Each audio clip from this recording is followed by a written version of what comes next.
ہمارے آقا پیدا ہوئے ہیں، تو یہ لفظ میلاد ہمیں شرک سے بچا رہا ہے۔ اس نے شرک کے سارے نظریات اور عقائد کو دور کر دیا ہے۔ اس لفظ میلاد نے بتا دیا ہے کہ اللہ کی ذات وہ ہے جو پیدا ہونے سے پاک ہے، اور ہمارے آقا وہ ہیں جو پیدا ہو کے دنیا میں تشریف لائے۔ تو لفظ میلاد شرک کا خاتمہ کرتا ہے، شرک سے ہمیں بچا رہا ہے، کیونکہ صرف اللہ ہی کی ذات ہے جو پیدا ہونے سے پاک ہے، باقی جو بھی کائنات میں آیا ہے وہ پیدا ہو کے آیا ہے۔ پہلا ہے لفظ میلاد کا معنی۔ دوسری بات ہے محفل میلاد کی، کہ ہم محفل میلاد کسے کہتے ہیں؟ آج کی جو محفل ہے یہ بھی محفل میلاد ہے۔ اب محفل میلاد ہم کسے کہتے ہیں؟ اس کی تعریف، اس کی ڈیفینیشن سنیے گا۔ ہمارے نزدیک ہر وہ محفل جس محفل میں کسی بھی حوالے سے، کسی بھی اعتبار سے آمینہ کے لال، زہرا کے بابا اور رب کے حبیب کا ذکر ہو، ہم ہر اس محفل کو میلاد کہتے ہیں۔ ہر وہ محفل جس محفل میں حضور کی باتیں ہوں، حضور کا ذکر ہو، حضور کے تذکرے ہوں، چاہے حضور کی خلقت کی بات ہو، چاہے حضور کی ولادت کا تذکرہ ہو، چاہے حضور کی بعثت کا تذکرہ ہو، چاہے حضور کے بچپن کا تذکرہ ہو، چاہے حضور کے لڑکپن کا ذکر ہو، چاہے حضور کی جوانی کا ذکر ہو، چاہے حضور کی اعلان نبوت سے پہلے والی زندگی پر ڈسکس کیا جائے، چاہے حضور کے اعلان نبوت کے بعد والی زندگی کو بیان کیا جائے، چاہے حضور کی نبوت کو بیان کیا جائے، چاہے حضور کی ختم نبوت کو بیان کیا جائے، چاہے ناموس رسالت کا بیان کیا جائے، چاہے حضور کی آنکھوں کی بات کی جائے، چاہے حضور کے وضحا کے منہ پھیر کی بات کی جائے، چاہے حضور کے شفتین کی بات ہو، چاہے حضور کے زبان کی بات ہو، چاہے حضور کے دہن کی بات ہو، چاہے حضور کے یدین کی بات ہو، چاہے حضور کے رجلین کی بات ہو، چاہے حضور کے سینے کی بات ہو، چاہے حضور کے پسینے کی بات ہو، چاہے حضور کی ناموس کی بات ہو، حضور کی ختم نبوت کی بات ہو، حضور کی رسالت کی بات ہو، چاہے حضور کی صورت کی بات ہو، چاہے حضور کی سیرت کی بات ہو، جس اعتبار سے بھی، جس حوالے سے بھی بات رب کے حبیب کی ہو، ذکر مدینے والے کا ہو، ہم ہر اس محفل کو محفل میلاد ڈالتے ہیں۔ اب اس محفل میلاد سے بات بالکل کلیئر ہو گئی کہ ہر محفل جس محفل میں حضور کی باتیں ہوں، حضور کے تذکرے ہوں، حضور کی نعتیں ہوں، حضور کے شان بیان کی جائے، اس محفل کو ہم محفل میلاد کہتے ہیں۔ اب محفل میلاد کے لیے کسی جگہ کی کوئی قید نہیں ہے کہ فلاں مقام پہ ہوگی محفل تو محفل میلاد کہے گی، کسی خاص پنڈال کی بھی قید نہیں ہے کہ خاص پنڈال میں ہوگی تو محفل میلاد ہوگی، یا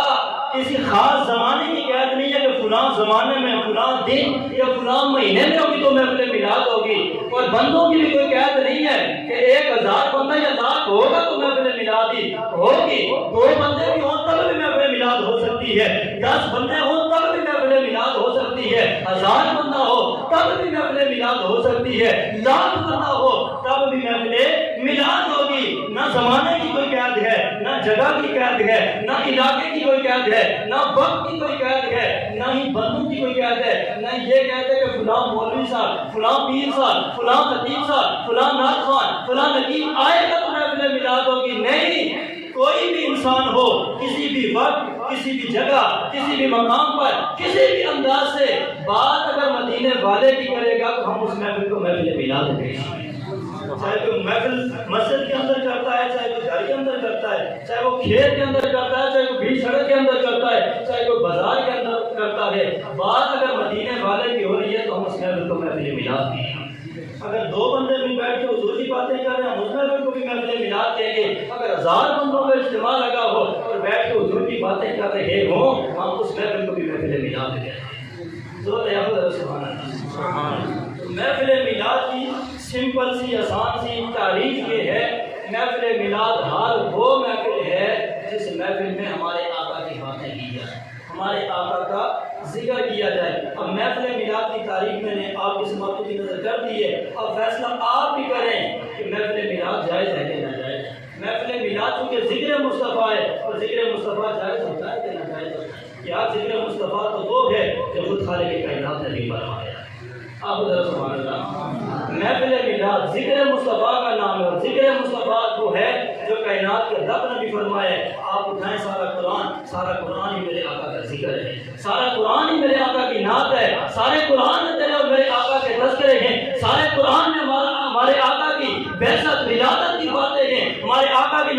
رسالت اور ختم نبوت کی بات ہے، اٹھائیے قرآن مجید، کہیں پہ رب العالمین بددعا کہہ کے تیرے میرے آقا کے بددعا کے مکھڑے کی بات کرتا ہے، کہیں پر لیلی اذا سجا کہہ کے رب العالمین ہمارے آقا کی زلفوں کی بات کرتا ہے، کہیں ما زاغ البصر وما طغى کہہ کے رب العالمین حضور کی آنکھوں کی بات کرتا ہے، کہیں علم نشرح کہہ کے میرا رب حضور کے سینے کی بات کرتا ہے، کہیں پہ قل یا ایھا الناس انی رسول اللہ الیکم جمیعا کہہ کے حضور کی رسالت عامہ کی بات کرتا ہے، کہیں قد جاءکم برہان من ربکم کہہ کے حضور کے معجزات کی بات کرتا ہے، کہیں لا ملوکا کہہ کے حضور کی عمر کی بات کرتا ہے، کہیں لا اقسم بہذا البلد حضور کے شہر مکہ اور مدینہ کی بات کرتا ہے، کہیں پہ رب العالمین انا ارسلناک شاہدا ومبشرا ونذیرا کہہ کے حضور کی شان حضور کی صفات بیان کرتا ہے، کہیں پہ ما کان محمد ابا احد من رجالکم ولکن رسول اللہ وخاتم النبیین کہہ کے حضور کی ختم نبوت کو بیان کرتا ہے، اور کہیں پہ وما ارسلناک الا رحمۃ للعالمین کہہ کے میرا رب حضور کی رحمت کو بیان کرتا ہے، تو کہیں پہ ورفعنا لک ذکرک کہہ کے حضور کے ذکر کی بات کرتا ہے، تو کہیں پہ لقد کان لکم فی رسول اللہ اسوۃ حسنہ کہہ کے میرے اور تیرے آقا کی سیرت کو بیان فرماتا ہے۔ پورا قرآن حضور کا ذکر ہے، پورا قرآن حضور کی نعت ہے، پورے قرآن میں حضور کے تذکرے کے، تو جن کے تذکرے کائنات کا رب کرے، اگر آپ ان کی باتیں نہ کریں، اگر آپ ان کا ذکر نہ کریں، یار میرے آقا حضور کا ذکر تو اس وقت بھی ہو رہا تھا جب میں اور آپ نہیں تھے، جب ابھی نہ زمین بنی تھی، نہ آسمان بنا تھا، نہ سورج تھا، نہ چاند تھا، نہ تارے تھے، نہ یہ کہکشائیں تھیں، نہ یہ فضائیں تھیں، نہ یہ ہوائیں تھیں، نہ یہ خلائیں تھیں، کائنات میں کچھ بھی نہیں تھا، ایک رب کی ذات تھی اور کچھ بھی نہیں تھا، اس وقت بھی تیرے میرے آقا کے تذکرے ہو رہے ہیں۔ اللہ کے پیارے نبی ہیں، نام جناب موسیٰ کلیم اللہ ہے،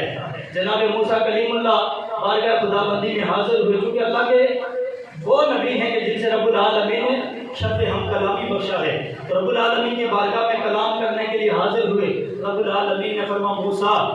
اگر تو میرا قرب حاصل کرنا چاہتا ہے، میرے قریب تر ہونا چاہتا ہے، ایک ہوتا ہے قریب اور ایک ہوتا ہے قریب تر، چونکہ موسیٰ اللہ کے نبی ہے اور نبی ویسے بھی اللہ کے قریب ہوتا ہے۔ اللہ نے فرمایا کہ موسیٰ اگر میرے قریب تر ہونا چاہتا ہے، مطلب قربت تو ہے لیکن اس سے بھی زیادہ اگر میرے قریب ہونا چاہتا ہے تو دو عمل کرنے پڑیں گے۔ مولا وہ دو کون سے عمل ہیں؟ فرمایا ایک عمل یہ ہے کہ میری جتنی بھی تیرے اوپر نعمتیں ہیں، انعام ہیں، اکرام ہیں، میرے احسان ہیں، ان پر میرا شکر بجا لانا ہے، اور دوسرا عمل یہ ہے کہ میرے مصطفیٰ کے ساتھ درود و سلام پڑھنا ہے۔ دو عمل کرنے پڑیں گے، ایک میری نعمتوں کا شکر بجا لانا پڑے گا، دوسرا میرے محبوب کی ذات پہ درود و سلام پڑھنا پڑے گا۔ جناب موسیٰ بارگاہ خداوندی میں عرض کرتے ہیں مولا بات جہاں تک شکر کی ہے وہ تو سمجھ آ گئی، لیکن تیرے محبوب پر تیرے حبیب پر یہ جو درود و سلام پڑھنا ہے، یا اللہ یہ تیرا محبوب ہے کون؟ تیرا محبوب ہے کون کہ کس کے ساتھ میں درود و سلام ہم سے پڑھوا رہا ہے کہ جن کے اوپر درود و سلام پڑھے بغیر تیرا قرب ممکن نہیں ہے، تیری بارگاہ تک رسائی ممکن نہیں ہے۔ رب قدیر نے فرمایا موسیٰ سن، یہ وہ ہستی ہے ابھی نہ زمین بنی تھی نہ آسمان بنا تھا، ایک میل تھا، ایک میرا عرش تھا، فرمایا ابھی کائنات بنی نہیں تھی، کائنات بنانے سے پہلے اس ہستی کا نام میں نے اپنے نام کے ساتھ عرش کے اوپر لکھ دیا تھا۔ ابھی کائنات نہیں بنی تھی، اس وقت میں نے اپنے عرش کے اوپر اپنے نام کے ساتھ اپنے محبوب محمد کا نام لکھ دیا تھا۔ کائنات ابھی بنی نہیں، تیرے میرے آقا کے نام کے چرچے ہو رہے، تیرے میرے آقا کا ذکر ہو رہا ہے، تیرے میرے آقا کی باتیں ہو رہی ہیں۔ اللہ اکبر، تو ہم اس محبوب کا ذکر کیوں نہ کریں جن کا ذکر خود خالق کائنات فرماتا ہے، اور ہم اس محبوب کا ذکر کیوں نہ کریں کہ جن کا ذکر اللہ کے سوا لاکھ نبیوں نے فرمایا۔ سبحان اللہ، سوا لاکھ انبیاء اور رسول میں سے کوئی ایک نبی بھی ایسا نہیں تھا، کوئی ایک رسول اور پیغمبر ایسا نہیں تھا جس نے تیرے اور میرے آقا کے تذکرے نہ کیے، جس نے تیرے میرے آقا کی باتیں نہ کی ہوں، جس نے تیرے میرے آقا کی آمد کی بشارتیں نہ سنائی ہوں، جس نے تیرے اور میرے آقا حضور کی ذات پر درود و سلام نہ پڑھا ہو۔ انبیاء ہمارے آقا اپنے محبوب کا ذکر کیوں نہ کرتے؟ اس لیے کہ اللہ کے سارے نبی جانتے تھے اللہ نے جسے محمد مصطفیٰ بنایا ہے، اسے رب نے اپنا حبیب بھی بنایا ہے، اور اللہ نے اسے ساری کائنات میں سے افضل اعلیٰ بنایا۔ اس لیے انبیاء کرام ہمیشہ تیرے اور میرے آقا حضور کا ذکر کرتے تھے۔ اور اس حوالے سے خوبصورت روایت آپ کی سماعتوں کی نظر کرتا ہے، بابا سے بنا طرح کیا سبحان اللہ۔ میرے آقا حضور سرکار مدینہ صلی اللہ علیہ وسلم کے غلاموں، ایک دن میرے آقا حضور سرکار مدینہ صلی اللہ علیہ وسلم کے صحابہ بیٹھے ہوئے تھے اور آپس میں باتیں کر رہے تھے. ایک صحابی کہنے لگے اللہ رب العالمین جل شانہ نے جناب موسیٰ کلیم اللہ کو بڑی عظمت عطا فرمائی, بڑی شان عطا فرمائی, کیونکہ اللہ رب العالمین نے جناب موسیٰ کو کلیم اللہ بنایا ہے. یہ کلیم اللہ ہونا بڑے اعزاز کی بات ہے. دوسرے صحابی کہنے لگے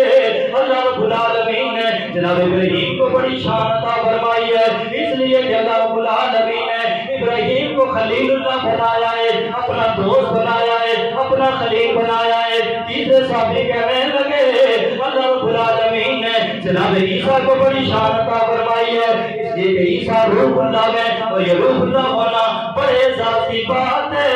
اتنے میں میرے آقا حضور سرکار مدینہ صلی اللہ علیہ وسلم تشریف لے کے آگے. میرے آقا حضور نے اپنے ان یاران وفا کو مخاطب کیا, اپنے صحابہ کو مخاطب کیا. میرے آقا نے فرمایا اے میرے صحابہ, میں نے تمہاری باتیں سن لی ہیں, تمہاری گفتگو سن لی ہے. فرمایا صحابہ تمہاری بات ٹھیک ہے, اس میں کوئی شک نہیں ہے. موسیٰ کلیم اللہ گئے بڑی شان ہے, عیسیٰ روح اللہ گئے بڑی شان ہے, نوح نبی اللہ گئے بڑی شان ہے, ابراہیم خلیل اللہ گئے بڑی شان ہے. میرا کلے فرمایا اے میرے صحابہ اور سن لو وانا حبیب اللہ, میں رب کا حبیب ہوں, رب نے مجھے اپنا حبیب بنایا ہے. کوئی شک نہیں ہے, موسیٰ کلیم اللہ ہے بڑی شان ہے, عیسیٰ روح اللہ ہے بڑی شان ہے, نوح نبی اللہ میں بڑی شان ہے, ابراہیم خلیل اللہ ہے بڑی شان ہے. فرمایا سب کی شانیں, سب کے مقام, سب کے رتبے اپنی جگہ پہ. اور یاد رکھنا کہ ہم کسی بھی نبی کی تنقید نہیں کرتے, کسی بھی نبی کی توہین نہیں کرتے. جس طرح اپنے آقا پر ایمان لانا ہمارے اوپر لازم ہے, اس طرح آدم سے لے کر جناب عیسیٰ تک ہر نبی پر ایمان لانا اور ہر نبی کا کو احترام کرنا ہر مسلمان کے اوپر لازم ہے. تو میرے آقا حضور سرکار مدینہ نے فرمایا صحابہ سنو, وہ بھی بڑی شان والے ہیں, لیکن اللہ وانا حبیب اللہ, فرما سن لو میں اللہ کا محبوب ہوں, رب نے مجھے حبیب بنایا ہے. گویا میرے آقا حضور بتانا چاہتے تھے میرا صحابہ سنو, نبیوں کی بھی بڑی شانیں ہیں, رسول کی بھی بڑی شانیں ہیں, پیغمبروں کی بھی بڑی شانیں ہیں, لیکن اللہ نے مجھے سب سے زیادہ عظمت اور شان عطا فرمائی. جس نبی کو, جس رسول کو, جس پیغمبر کو اللہ نے سارے نبیوں سے افضل اور اعلیٰ بنایا, تو نبی ان کا ذکر کیوں نہ کرتے, نبی ان کے چرچے کیوں نہ کرتے, نبی ان کی باتیں کیوں نہ کرتے. اس لیے کہ جتنے بھی اللہ کے نبی اور رسول اور پیغمبر گزرے ہیں, ہر نبی نے تیرے میرے آقا کا ذکر کیا ہے, ہر نبی نے تیرے اور میرے آقا کی باتیں کی ہیں, ہر نبی نے تیرے اور میرے آقا حضور کی ذات درود و سلام پڑھا ہے. ہم اس نبی کا ذکر کیوں نہ کریں جس نبی کا ذکر حضور کے سوا لاکھ صحابہ نے فرمایا. ویسے میرے آقا حضور کی بے شمار حدیثیں ہیں کہ میرے آقا حضور نے خود بھی اپنی شانیں بیان کی فرمائی, اپنا ذکر فرمائے, اپنے تذکرے فرمائے, اپنے جمال و کمال کی باتیں کی ہیں. لیکن سنو, میرے آقا حضور کے جتنے بھی صحابہ تھے, سارے صحابہ نے تیرے میرے آقا حضور کا ذکر کیا. کیا میں آپ کو سمپل سی مثال دیتا ہوں کہ ہم نے اپنے آقا حضور کو دیکھا نہیں, ہم نے دیکھا نہیں ہے, لیکن ہماری کوشش یہ ہوتی ہے کہ ہماری زبانوں پہ اگر ذکر آئے یا خدا کا ذکر آئے یا مدینے والے مصطفیٰ کا ذکر, ہم جب بھی باتیں کرتے ہیں حضور کی باتیں کرتے ہیں, تذکرے حضور کے کرتے ہیں. میں تو اپنی بات کہتا ہوں, میں تو دوسرے کے اوپر لیٹ کر بھی حضور کی نعتیں پڑھتا رہتا ہوں, میں تو گاڑی جب بائک چلاتا ہوں بھی حضور کی نعتیں پڑھتا رہتا ہوں, میری زبان پہ حضور کے تذکرے ہوتے ہیں. یار میں ایک بات کہنا چاہتا ہوں کہ ہم نے دیکھا نہیں ہے, ان کے جمال و کمال کو دیکھا نہیں ہے, پھر بھی ہماری زبانوں پہ ہر وقت حضور کی باتیں, حضور کی نعتیں, حضور کا صفت جاری و ساری ہوتا ہے. تو جن صحابہ نے صبح شام میرے مصطفیٰ کے جلوے دیکھے تھے, آقا کی سونی صورت دیکھی تھی, آقا حضور کے تکلم و تبسم کو دیکھا تھا, آقا حضور کے عینین قدین اور اجلین کو دیکھا تھا, آقا حضور کے سینے پر سینے کو دیکھا تھا, حضور کی جلوت و جھلکوں کو دیکھا تھا, حضور کے جمال و کمال و معجزات کو دیکھا تھا. پھر خود اندازہ کرو حضور کے صحابہ نے حضور کا کتنا ذکر کیا, حضور کی کتنی باتیں کی ہوں گی, حضور کے تذکرے کتنے کیے ہوں گے. حقیقت تو یہ ہے کہ صحابہ کی کوئی محفل, کوئی اجتماع ایسا نہیں ہوتا تھا جس کے اندر ہمارے آقا کی باتیں نہ ہوا کرتی. ہر محفل میں حضور کی باتیں, حضور کے تذکرے. صحابہ تو یوں فرماتے ہیں کہ جب ہمارا دل بے چین ہوتا تھا, بے قرار ہوتا تھا نا, سارے کام کاج چھوڑ کر حضور کی بارگاہ میں حاضر ہوتے تھے, تو حضور کے سونے مقرر کی زیارت کرتے ہمارے بے چین دل کو قرار آ جائے, ہمارے دلوں کو سکون آ جاتا تھا. جن کے دلوں کا سکون حضور کے دیدار میں تھا, تو انہیں حضور کا ذکر کر کے, حضور کی باتیں کر کے کتنا سکون آتا ہو.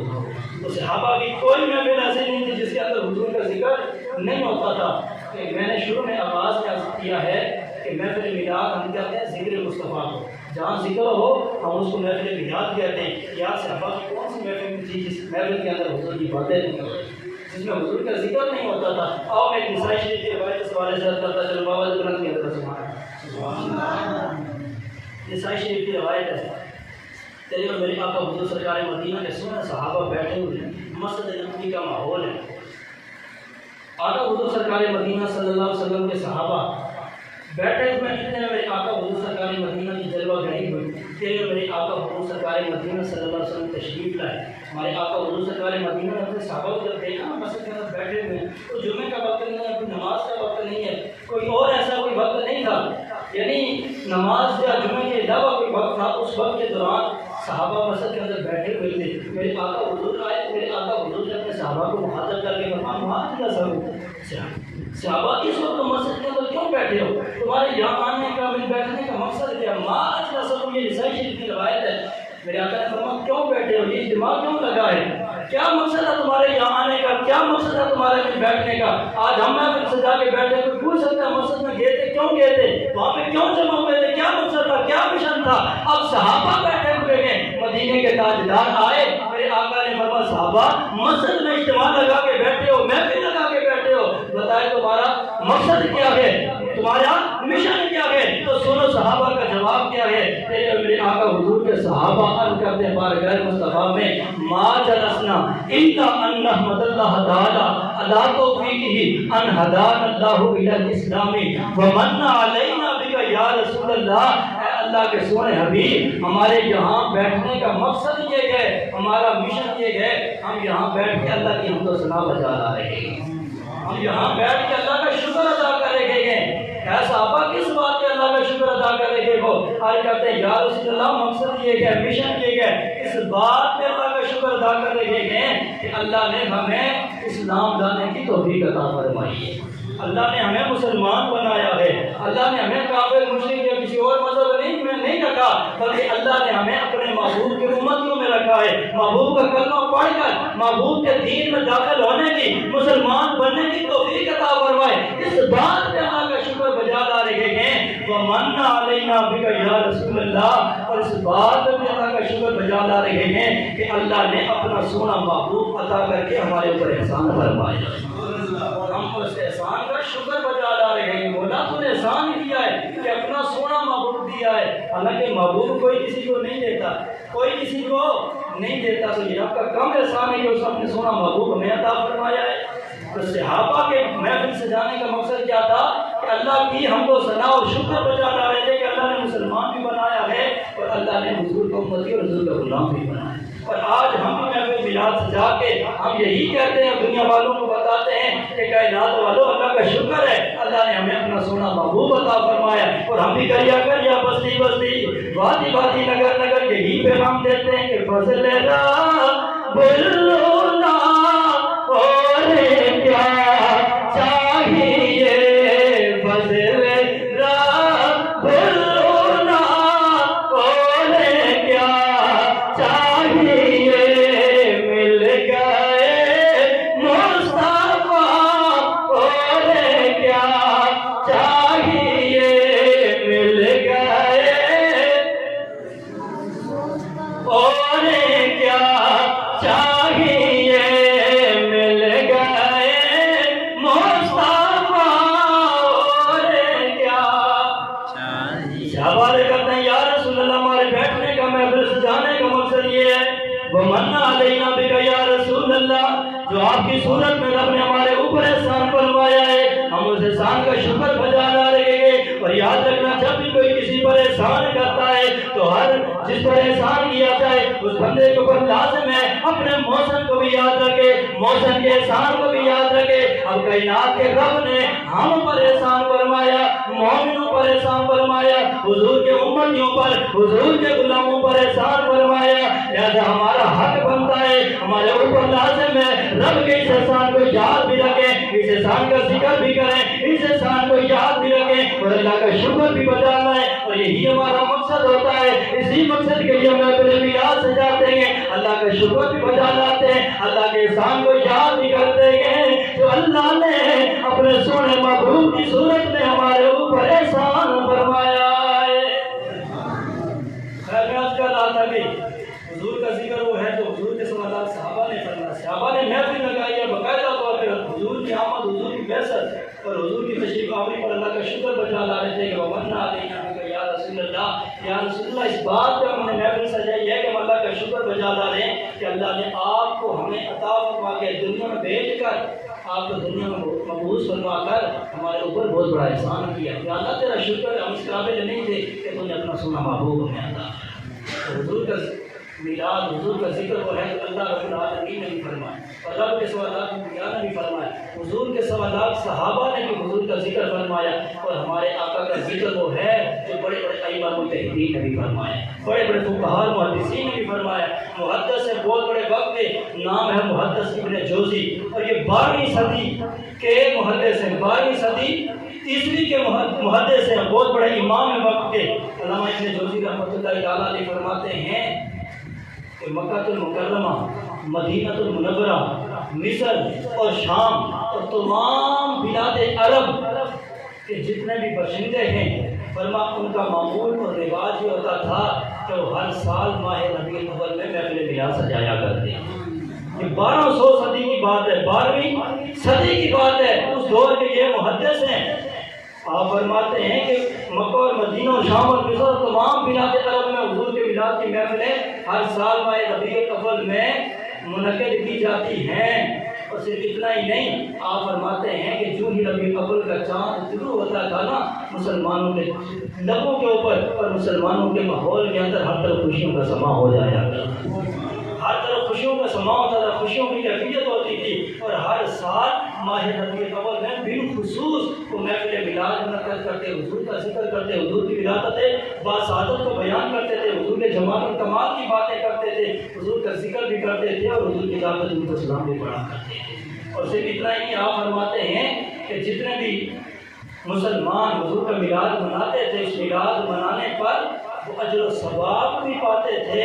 اور اس میلاد کی وجہ سے ترقی اور کامیابیاں بھی حاصل کیا کرتے تھے۔ تو یہ میلاد کوئی معمولی چیز نہیں ہے، بلکہ یہ بڑی باعث برکت چیز ہے، بڑی باعث رحمت چیز ہے۔ جس جگہ پر میلاد ہوتا ہے، بڑے بڑے ائمہ نے لکھا ہے، وہاں پورا سال اللہ کی رحمتوں کا نزول ہوتا ہے، وہاں سے بدامنی ختم، وہاں پہ امن آ جاتا ہے۔ تو اس لیے حضور کا میلاد کوئی معمولی بات نہیں ہے، حضور کا میلاد منانا چاہیے۔ ہم جو حضور کا میلاد مناتے ہیں یا حضور کا ذکر کرتے ہیں، ہم اپنی بصارت، اپنی استطاعت، اپنی سوچ، اپنے علم کے مطابق کرتے ہیں، لیکن یاد رکھنا ہماری سوچ کی، ہمارے علم کی، ہماری فکر کی ایک حد ہے، لیکن اللہ رب العالمین نے جو ہمارے آقا کو شان عطا فرمائی وہ بڑی بڑا بڑا۔ جہاں ہماری سوچ، ہمارا علم ختم ہوتا ہے نا، وہاں سے ہمارے آقا حضور کا مقام شروع ہوا کرتا ہے، وہاں سے ہمارے آقا حضور کا مقام شروع ہوتا ہے۔